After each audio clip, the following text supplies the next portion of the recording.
If it's happening in the world and it affects you, we'll talk about it on Lead Story. We'll bring issues of national and international importance to your living room. And we'll talk to people who make things happen in business and government, the newsmakers of today. Join us for upfront, in-depth discussion that brings to light today's most important news issues. Lead Story, Saturday at 7:30 Eastern on BET.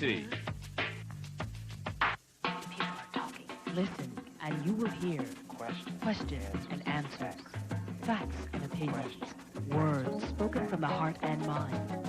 Speak up and be heard when you call in to share your thoughts about issues that affect our everyday lives. People are too. Join us in conversation and hear the messages of our voices. Weeknights at 7 Eastern only on BET.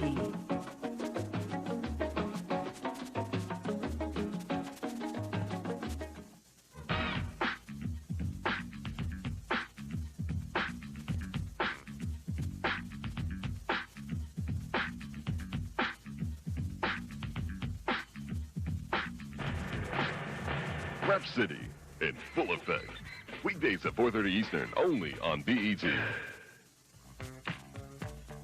Hi, I'm James Worthy of the Los Angeles Lakers.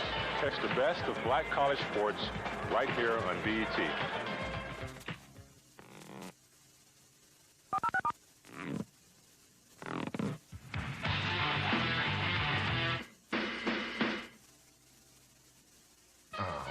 YSB, the magazine for today's young sisters and brothers, along with Warner Brothers Records, have teamed up to give you two exciting offers. That's right. Act now by subscribing to YSB, and you'll receive the Clock and the Grooves cassette, an assortment of hip-hop sounds from today's hottest artists.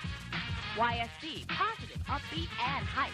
From history to music, YSB covers it all. Make no mistake, it's the only magazine for us young sisters and brothers. YSB and the Clock and the Grooves cassette. Call now to order.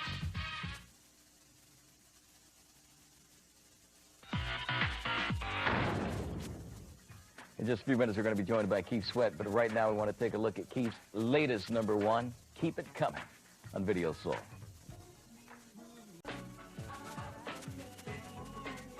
That's Keith Sweat's latest in a long list of #1 hits. Let's Keep It Coming, and Keith joins us now on Video Soul. Congratulations right off the bat, man. Another #1 record.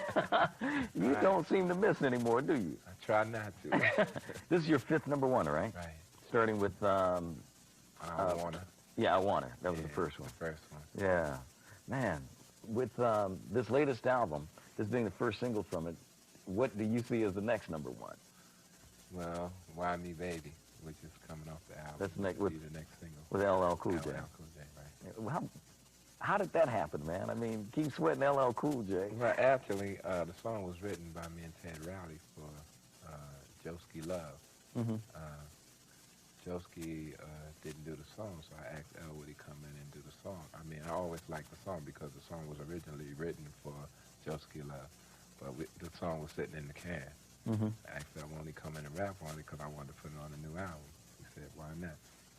And that's what happened. You got some other good stuff there. I mean, a lot of good stuff on the album. Of course, a lot of nice ballads, but the up-tempo jams, too. You've been able to keep yourself from being pigeonholed as, like, either a dance artist or a balladeer. I mean, you do both successfully.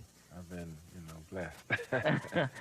No, but on the second album, a lot of people were trying to put me in that balladeer mode. They was like, oh, he does a lot of ballads. Mm-hmm. And, a lot of people forgot my first big hit was a fast song. Right. So what I had to do on the third album was come back with more up-tempo to let people know that I still had that in me. Mm-hmm. I just wasn't going slow song on them. Right. Do you prefer one or over the other? Actually, not really. I don't prefer one over the other because of the fact if I can do it up-tempo and it's slamming, I'm happy. Yeah. If I do a slow song and it makes me feel like, then I'm happy. But I don't prefer it. If it's a hit is a hit. Yeah. I take it. Yeah, well, you keep getting them, man. Well, I mentioned Keep It Coming is #1 single in the country on the R&B charts, but the #2 album R&B in the country is Keith Sweat, sitting right behind Michael Jackson. I'll take that. Yeah, oh yeah, you got to take that. I mean, to sit right behind Michael, you still got to feel like you're number one, you know. I mean, it's just like it's Michael and then everything else happens after that. Michael's bad, so you can't take that away from him. I mean, he's been here a long time. He's been around a long time and very talented all around. Yeah. So, I mean, I don't mind sitting behind a brother like Michael Jackson. Not at all. You mentioned that he's been around a long time. When you first started your first album, I remember there were a lot of vocalists coming out at the time, and I remember sitting around with guys. I won't mention any names because I don't want to embarrass anyone. But out of everybody who came out, like during that 6 to 9 month period, we just kept saying, Keith is the cat, man. You watch, he'll be the one that's around. Did you know that at that time? Did you feel that you would be around 3, 4 years later? Well, Donnie, you know, actually, the only thing I wanted to do when I first came out, I mean, I felt the music business was lacking that good R&B, soulful music, and that's all I wanted to do. I really didn't think about 2 or 3 years down the line. All I wanted to do was write, hear myself on the radio, and pretty much that was it. I mean, I've been fortunate to be around that long. I mean, because I've been consistent, and I've been able to go in the studio and been able to write the things that people want to hear, you know, and I'm just happy I can last that long. But, you know, you do a lot. You do so much more than just success in the studio and on the charts. I've seen you in concert. And I mean, you're just such a seasoned pro at it. You know, when you went out on the Triple Threat tour, I mean, reports from all across the country were like, Keith steals it, man. You know, night after night, people were saying that you stole the show. And you know, it was a show. Right. And when you do merry-go-round with the clowns and the moves that they made and everything.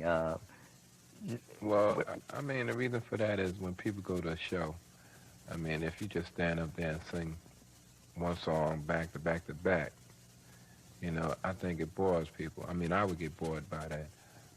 When you do a show, I just feel like it has to have some theatrics to it. It's like a play. A show, I mean, it should be like a play. When you go to a play, certain things happen. Just keep your attention. So that's pretty much how I feel my show should have been. You know, certain things should happen to keep your attention.